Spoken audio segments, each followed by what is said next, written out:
একদিকে যখন চাঁদপুর সহ দেশের একাধিক অঞ্চলের মানুষ ঈদ পালন করছে, অন্যদিকে একই দেশে থেকেও রাখতে হচ্ছে রোজা। আর এই দৃশ্য দেখা যায় প্রতি বছর। একই দেশে থাকার পরও কেন একদিন আগে রোজা ও ঈদ পালন করছে চাঁদপুর সহ দেশের একাধিক জেলার মুসলমান, এ নিয়ে প্রায় দেখা যায় তর্ক বিতর্ক।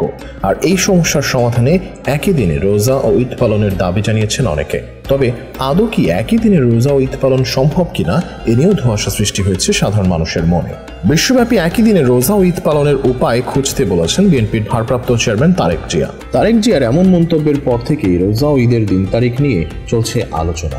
অত্যাধুনিক সব প্রযুক্তি থাকার পরও কেন ভিন্ন ভিন্ন দিনে রোজা ও ঈদ পালন করতে হবে, এ নিয়ে বিগত বছরে প্রশ্ন তুলেছে মুসলিম উম্মাহ ট্রাস্ট নামের একটি সংস্থাও। রোজা ও ঈদ ইসলামের অন্যতম গুরুত্বপূর্ণ দুই ইবাদত। সমগ্র বিশ্বের মুসলমান এই দুই ইবাদত গুরুত্ব সহকারে পালন করে থাকে। স্বাভাবিকভাবে এই দুই ইবাদত সমগ্র বিশ্বে একই সাথে পালিত হয় না। কোথাও একদিন আগে পালন হয়, কোথাও পালন হয় একদিন পরে। তবে কেউ কেউ প্রশ্ন ছুড়ে দেন, কেন এই অমিল?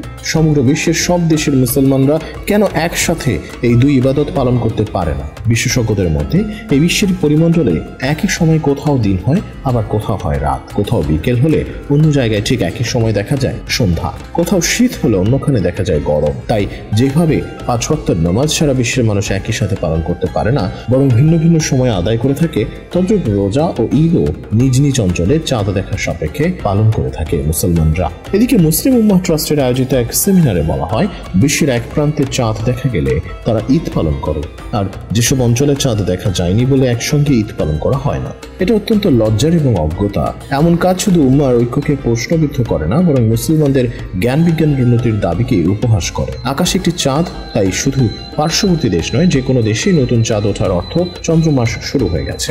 এ কারণে কোরআন, সুন্নাহ এবং জ্যোতির্বিজ্ঞানের আলোকে অসংখ্য ওলামা, মাশায়েখ এবং ইন্টারন্যাশনাল ইসলামিক একাডেমিক সিদ্ধান্ত দিয়েছে যে বিশ্বের সর্বপশ্চিম প্রান্তে নতুন চাঁদ দেখার সংবাদ পাওয়া গেলে উক্ত সংবাদ বিশ্বের পূর্ব প্রান্তে বসবাসকারী মানুষের নিকট গ্রহণযোগ্য পদ্ধতিতে পৌঁছলে কিংবা জ্যোতির্বিজ্ঞানের বদৌলতে পৃথিবীর আকাশে নতুন চাঁদ দৃশ্যমান হলে একই তারিখে সমগ্র মুসলিম উম্মাহকে সিয়াম ও ঈদ সহ চন্দ্রমাস কেন্দ্রিক সব ইবাদত পালন করতে হবে। সেই সাথে মুসলিম উম্মাহ ট্রাস্ট বাংলাদেশও এক ও অভিন্ন পদ্ধতিতে চন্দ্রমাস উদযাপনের দাবি জানায়। তবে অনেকেই আবার কোরআন হাদিসের আলোকে যুক্তি দেখিয়েছেন যে একই তারিখে বিশ্বব্যাপী রোজা ও ঈদ পালন সম্ভব নয়। সাগর পাড়ে জোয়ার ভাটা স্থানীয় সময় অনুসারে হয়, যার সম্পর্ক চাঁদের সঙ্গে। পৃথিবীর সর্বত্র জোয়ার ভাটা একই সময়ে হয় না। সারা বিশ্বে একই নিয়মে ঋতুচক্র আবর্তিত হয় না। শীত, গ্রীষ্ম, বর্ষাকাল বিভিন্ন দেশে বিভিন্ন সময় শুরু হয়। যদি বিশ্বের কোথাও চাঁদ দেখা মাত্রই সারা বিশ্বে ঈদ পালন যৌক্তিক হয়, তাহলে প্রশ্ন থাকে, চাঁদ তো পশ্চিম আকাশে প্রথম উদিত হয় বিশ্বের সর্বপশ্চিমের ভূখণ্ড আমেরিকা, আলাস্কা প্রদেশে, সৌদি আরবে নয়। এছাড়া সেহরি ও ইফতারের বিধানও চাঁদকে ঘিরে হয়। তাহলে সবচেয়ে বড় প্রশ্ন থেকে যায়, রোজা ও ঈদ যদি বিশ্বব্যাপী একই তারিখে হয়, তাহলে কি একই সময় সেহরি ও ইফতার করবে? তাই যদি হয়, তাহলে আমেরিকার আলাস্কার সাথে বাংলাদেশের সময়ের পার্থক্য প্রায় 15 ঘন্টা। বিশ্বব্যাপী একই সময় সেহরি ও ইফতার করা হলে চরম এক বিশৃঙ্খলা সৃষ্টি হবে। তাই বিশ্বব্যাপী একই তারিখে রোজা ও ঈদকে হাস্যকর বলে দাবি করেছেন অনেকে। ইসলামের বয়স প্রায় 1450 বছর হতে চলেছে। ইসলাম প্রায় 1000 বছর পর্যন্ত বিশ্ব শাসন করেছে। এই সুদীর্ঘ ইতিহাসে কোনো অঞ্চলের মুসলমানরা সারা বিশ্বে একই দিনে রোজা বা ঈদ পালনের জন্য কোনো চিন্তা করছেন বা পদক্ষেপ গ্রহণ করেছেন, এর কোনো ইতিহাস নেই। প্রত্যেক অঞ্চলের মুসলমান স্ব অঞ্চলের চাঁদ দেখার ভিত্তিতে রোজা ঈদ পালন করেছেন। এটাকে তারা কোনো সমস্যা মনে করেননি। যদি সারা বিশ্বে একই দিনে রোজা বা ঈদ পালন জরুরি বা কমপক্ষে উত্তম কোনো আমল হতো, তাহলে স্যাটেলাইট আবিষ্কারের আগ পর্যন্ত কেন এই ব্যাপারে কোনো আওয়াজ উঠত না? এর দ্বারাই বিষয়টির বাস্তবতা বুঝে আসে। এছাড়া সাহাবায়ে কেরামের আমল থেকে স্পষ্টভাবে জানা যায়, এক দেশের চাঁদ অন্য দেশের জন্য রোজা ঈদের দলিল নয়, যতক্ষণ পর্যন্ত সে দেশে চাঁদ দেখা না যায়। তাই নিজ দেশে চাঁদ না দেখে সৌদি আরবের সঙ্গে মিলিয়ে রোজা রাখা বা ঈদ করার ধর্মীয় এখতিয়ার কারণেই। কেননা রাসূল সাল্লাল্লাহু আলাইহি ওয়াসাল্লাম বলেছেন, যেদিন তোমরা সবাই রোজা রাখবে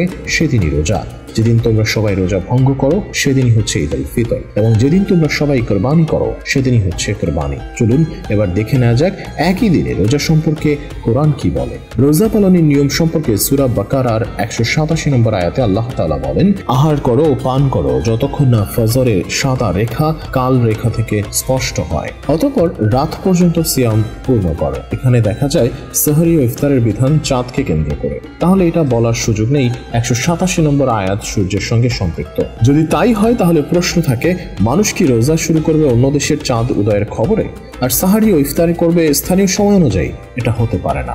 সবশেষে আন্তর্জাতিক ইসলামী ফিকাহ কমিটির সিদ্ধান্ত হলো বিশ্বব্যাপী একই দিনে সিয়াম ও ঈদ পালনের আহ্বান জানানোর কোনো প্রয়োজন নেই, বরং মুসলিম দেশগুলোর দারুল ইফতা ও বিচার বিভাগের উপর চাঁদ দেখার বিষয়টি ছেড়ে দেওয়া উত্তম। এতে মুসলিম উম্মার জন্য অধিকতর কল্যাণ নিহিত আছে।